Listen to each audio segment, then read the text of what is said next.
We learned that sets of 4 chords make up a major percentage of the pop song world. There are astronomical numbers of things that can be done with 4 chords. By the end of the 60s, the Beatles made a tiny change in the sequence that is still with us today.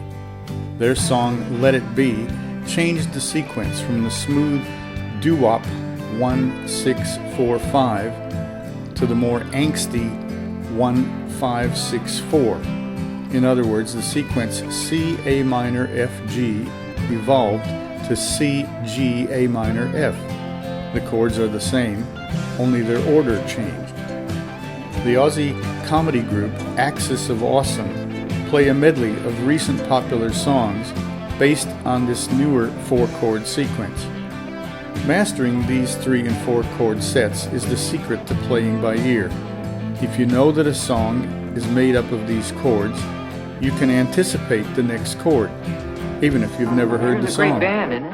Yeah, terrific. They got a wonderful beat. I'm sure that guy's one of the best drummers in the world. Why don't you ask them to let you sit in for a number?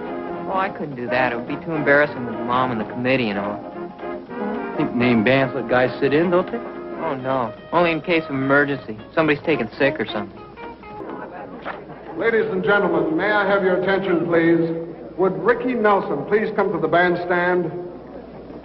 Poor kid, they probably want him to lug some more cokes up on the bandstand. We'd like Ricky to sit in with us. Well, how about that? Hey, Rick, they're looking for you. Yeah, I just heard. Good luck, dear. Here I am, Tommy. Go get him, Rick. But let's go back to 3 chords. One reason blues songs became so popular is that once you learn the 12-bar sequence, you can jam along with anyone using the same system. So your assignment will be to listen to and play along with a blues jam session on the web, especially those where the musicians didn't rehearse. A perfect example was Muddy Waters and the Rolling Stones doing Baby Please Don't Go live at the Checkerboard Lounge. The Stones were sitting in the audience. The musician, Muddy Waters, called them up to come on stage. They strapped on guitars and started playing, like magic. The magic was the 12-bar blues format. This was common to all these musicians, so made it easy to just jam without warning or rehearsal. You'll find plenty of these impromptu jam sessions on the web. Not all famous folk like Eric Clapton, Keith Richards, and Chuck Berry jam session, but random people at supermarkets, shopping malls, barbecues. One of the most famous songs they all share is Baby Please Don't Go. I've given you a version as a backing track using the simple chords to make it super easy. This tune is so popular because you can wail away on harmonica and easily enough make up your own lyrics. Baby Please Don't Go is about someone who's been torn away from a loved one.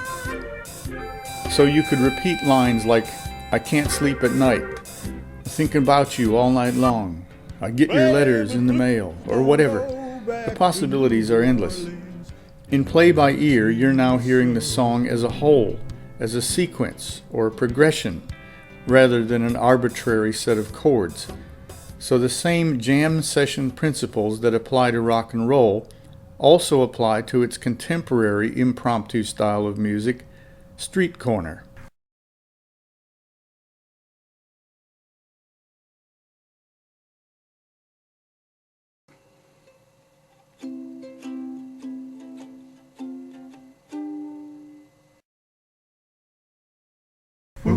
This style of music was revived with the boy and girl bands of the 90s and is big business to this day. The 4 chords underlie our current pop music.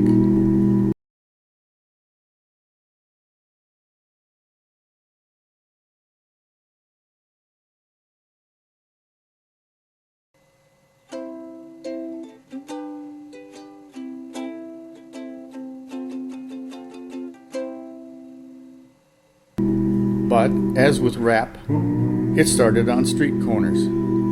Just do a web search on impromptu or street corner or doo-wop, and you'll see plenty of examples. Again, I've given you some backing tracks. You can play instruments with these or just sing harmonies. The main thing is to be able to do it without knowing or rehearsing the song, in other words, playing by ear. Again, the magic that makes this possible is the pattern, not a gadget, not an app, a concept. If you know the 4 chords of the street sound and recognize their order or pattern, you can play along by ear with countless pop songs.